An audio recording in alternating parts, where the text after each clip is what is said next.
இன்றைக்கி எஸ்ஐபி எப்படி ஸ்டார்ட் பண்ணுறதுன்னு ஸ்டெப் பை ஸ்டெப்பாக சிம்பிளாக ஒரு டெமோ பார்க்கலாம். இந்த வீடியோ யூஸ்ஃபுல்லாக இருந்தால் ஒரு லைக் பண்ணுங்கள்.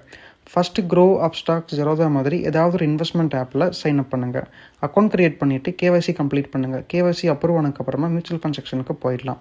அங்கே நிறைய மியூச்சுவல் ஃபண்ட்ஸ் இருக்கும். ஃபார் எக்ஸாம்பிள், நான் இப்போ நிஃப்டி 50 இண்டெக்ஸ் ஃபண்ட் சூஸ் பண்ணுறேன். இது நிஃப்டி 50 இண்டெக்ஸில் இருக்க டாப் 50 கம்பெனிஸில் இன்வெஸ்ட் பண்ணும். நான் இதை ஜஸ்ட் ஒரு எக்ஸாம்பிளுக்கு சூஸ் பண்ணுறேன். இப்போ உங்கள் ஸ்க்ரீனில் லம்சம் அண்ட் எஸ்ஐபின்னு 2 ஆப்ஷன்ஸ் இருக்கும்.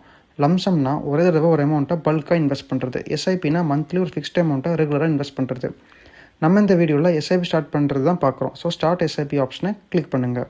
இப்போ மந்த்லி எவ்வளோ அமௌண்ட் இன்வெஸ்ட் பண்ண போகிறீங்கன்னு என்டர் பண்ணுங்கள். 500லேருந்து கூட நிறைய மியூச்சுவல் ஃபண்ட்ஸ் எஸ்ஐபி ஸ்டார்ட் பண்ண முடியும். அடுத்து உங்கள் எஸ்ஐபி டேட் ஸ்டார்ட் பண்ணுங்கள். எவ்ரி மந்த் எந்த டேட்டில் அமௌண்ட் டெபிட் ஆகணும்னு சூஸ் பண்ணுங்கள். எல்லா டீட்டெயில்ஸும் ஒன்ஸ் செக் பண்ணிவிட்டு கன்ஃபார்ம் பண்ணுங்கள்.